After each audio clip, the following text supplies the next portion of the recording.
I open my eyes and I create. Some of my earliest memories being alive is of creating. So let's just say I've had a passion for it since I was young.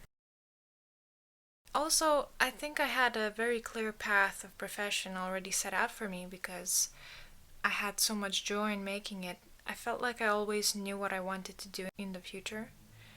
And I think some other people's professional choices in life hasn't been as straightforward as mine. But art is a part of me, and I create every day in many ways, and I don't see my life in any other direction. It is so ingrained in everything I am that I just had to pursue it.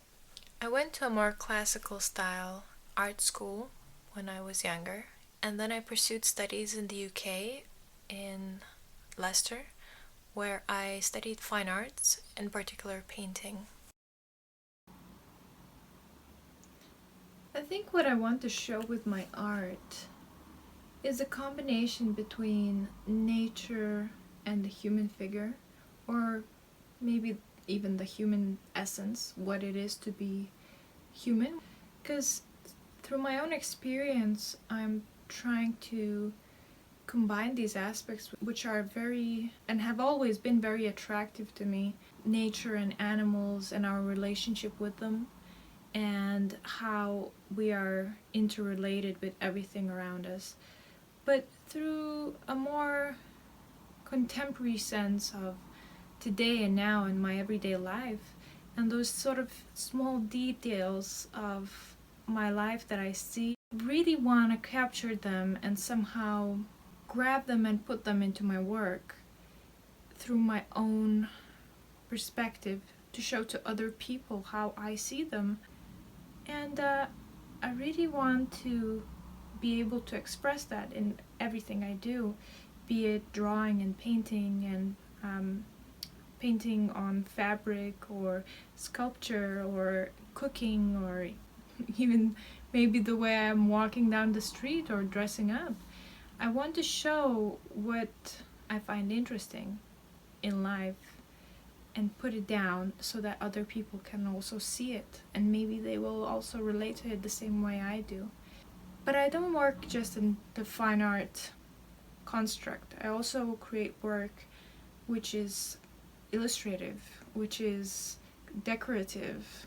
So I think that creativity and art shouldn't really have any boundaries or a hierarchy. Just because fine art is, bought for more money, I feel like it shouldn't be above craftsmanship or illustration.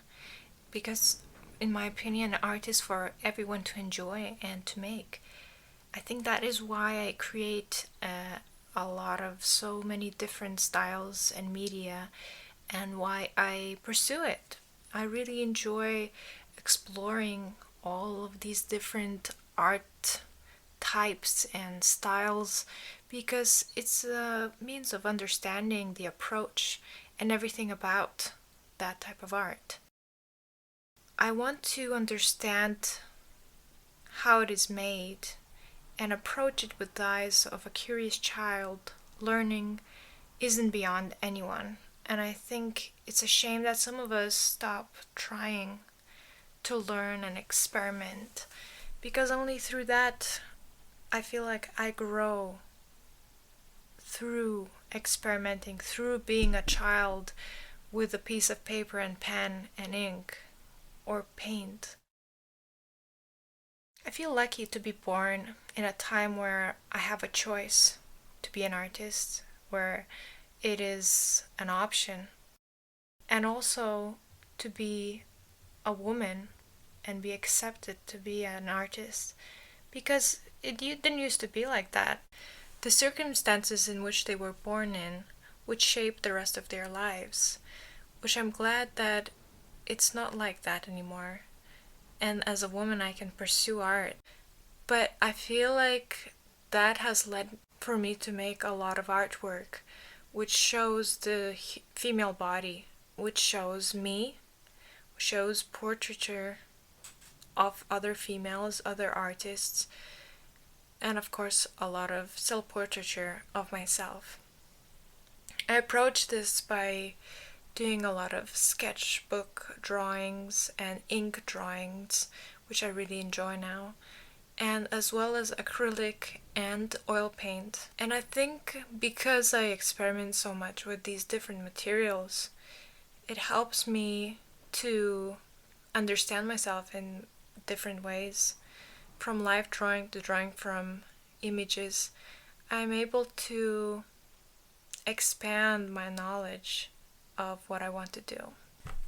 Surprisingly, painting hasn't always been my favorite topic in all of the art. I didn't used to like painting at all, but I think because it didn't go as I planned, I pursued it even stronger, and I learned how to love it. As it didn't come natural to me because I used to draw more than paint. I think it really mesmerized me how much you have to think and how much there is to painting. It's a lot about the light and shadow, the tones of the three-dimensional body, but also a whole new level about color, which also changes based on light, based on darkness, based on how the colors interact with each other. And painting, it surprises me every time when I paint with acrylic, when I paint with oil paint or inks, or even digital painting, which I do as well. It's all of it is different. It's really amazing how you think you know something well, you know how to mix the colors, but then you approach it on a different platform and it's different again. It's really surprising. But through years I have acquired a lot of knowledge and a lot of my own experimentation and personal development, that I'm able to achieve what I would desire, or at least what somewhere there where I wish. Most of the time I'm not satisfied with what I make, my final product. But I know there's always so much more to learn and develop in my path. And I want to share that with other people. I want to teach and to be able to criticize and help others develop their own styles, and to help them be more creative in everything they do. To me, being a creative person or an artist doesn't mean that I am just painting or drawing. It is a lot more about the way I look at the world and the way I think. And I believe even if I was put someplace in I don't know, desert island scene, if I didn't have paint or pens, I think I'd be okay. I would be alright. Because I know that I would find other ways of creating, of making art around me, to live it, to live and breathe creativity is what I would do. Because at the end of the day, that's every day. To be able to create something, even a little bit, every day, just what makes me happy, what makes me me.